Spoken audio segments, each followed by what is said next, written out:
guys so much for coming out and inviting us to come today. So Diane was telling me a little bit about your wellness program, and I think it's wonderful. I did prepare a few slides just to kind of set the stage for the cooking demo. I do feel like I'm a little bit talking to the choir here, or preaching to the choir, as the saying goes.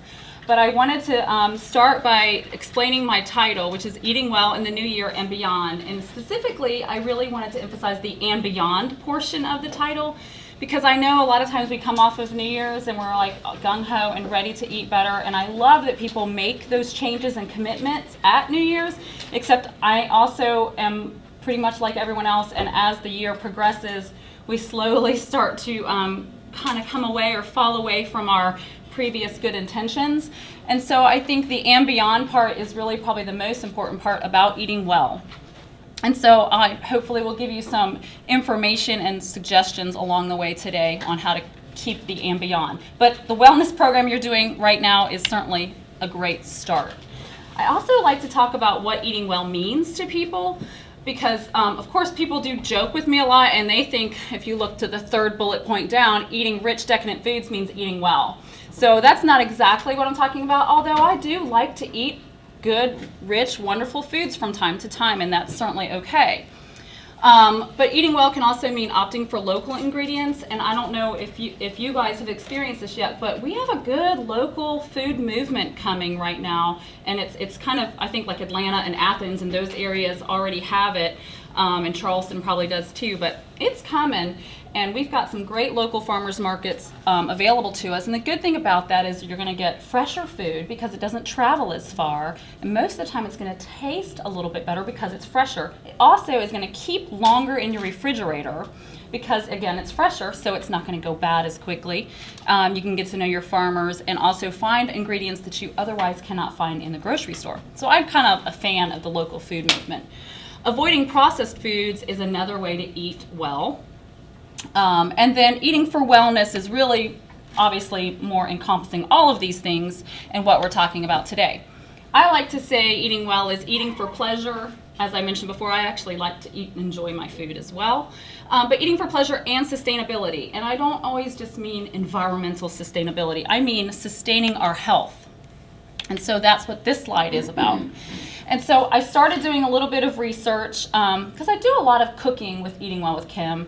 And I don't always stay in touch with the statistics. So I started reintroducing myself to statistics when I had to do a couple other presentations. And I was just shocked when I found out that 1/3 of premature deaths in the United States are attributed to poor nutrition and activity. Now that just is crazy to me, because we can control those things. We can control what we put in our bodies and how we move. So I don't know what we're doing, but we need to get busy, because we don't need to be having these diseases that are causing us to be unproductive and causing us pain and agony. So poor diet and inactivity are risk factors that contribute to 4 of the top 6 leading causes of death. And that, of course, is heart disease, which is appropriate to talk about in Heart Month, cancer, stroke, and diabetes. The other 2 were accidents. So I guess if you're eating while you're driving, that could cause accidents too, but and respiratory illnesses. But heart disease, cancer, stroke, and diabetes, we can all prevent or I guess extend our life without these diseases by how we take care of ourselves, how we eat, and how we exercise. So a lot of times I hear from people, well, I don't have time to cook, or I don't like to eat breakfast, or it's too hard. But you know what, that is, maybe those things are true, but it is more important to take care of ourselves. We need to make time to eat well. We need to make time to exercise. What is more important than staying healthy? Nothing. So again, healthy eating, I want to try to make sure we're all on the same page when we talk about healthy eating. And this is the My Plate graphic. You've probably seen this multiple times. The government put it out, I believe, in 2010. But I think this is the most simple way to describe how to meal plan. It does use a plate. You can see that half of the plate is fruits and vegetables. And that's the key point right there, in my opinion. Half of your plate should be fruits and vegetables or produce. If you can make that one change and continue that change, that is going to be a very big leg up on eating well. And then the other parts of the plate are, of course, protein, and there we're encouraging lean protein and grains. Certainly we want to eat more whole grains than refined grains. It's okay if you have a little bit of white bread or white rice. That's not going to kill you. But we want the majority of our foods to be whole grains whenever possible. And then dairy, if you consume dairy, then you want to go with the lower fat dairy or a dairy alternative, because we are getting good amounts of potassium and calcium from our dairy foods. There's a couple other things that I think are important for eating healthy or eating well, and that's to eat breakfast every day. And so one of the recipes we're doing today is a breakfast recipe for this reason. I also think we need to evenly distribute our meals throughout the day, and this is something that I think we're going to start seeing a little bit more research over the next few years on the importance of distributing our meals. So what I mean by that is normally we eat kind of a small breakfast, carbohydrate heavy, and then a medium lunch, and then like a really large evening meal. And so it's not that we should eat more, it's that we should take part of what we're eating in the evening and kind of redistribute it so we're eating a little bit more evenly throughout the day. And I think that's going to be more helpful with like muscle maintenance. It will be more helpful in keeping you more sustained throughout the day, your energy level, and also keeps you from being so hungry at night that you tend to overeat. So that may not be the very first thing that you need to work on if you're trying to change your eating habits, but do keep that in the back of your mind that once you start eating more fruits and vegetables and you're doing pretty good on things, that might be just the next level of something that you want to do to begin eating healthier. And I am working really hard on that, and it is a little bit of a challenge, but you will find, or I have found, that it makes me less hungry for snacks if I eat a little bit better breakfast and a little bit better lunch. So just keep that in mind. All right, cooking and eating at home. Again, so another very simple tip or suggestion to improve your diet. If you just did that and nothing else, you would improve your diet. You're going to eat less fat, less sodium, probably eat more fruits and vegetables by cooking and eating at home. You're also going to save a fair amount of money, which I like. And pack your home food for lunch. You're going to save money that way as well. Eating more fruits and vegetables cannot ever be said enough, so I'll just keep saying that. Eat more fruits and vegetables. Now, late night munching. Okay, so who eats carrots at night? Awesome! So the reason we shouldn't eat late night food is because who's sitting around eating carrots? One person. So most of the time we're eating chips or ice cream or chips, okay. And so if you try to avoid that whole scenario, you're going to be better off, because those are usually the times that you're wanting chips or something not so healthy for you. And then consuming more water. I love encouraging people to drink more water, because most of us, I think, are somewhat dehydrated. And so water is important for every single cell in your body.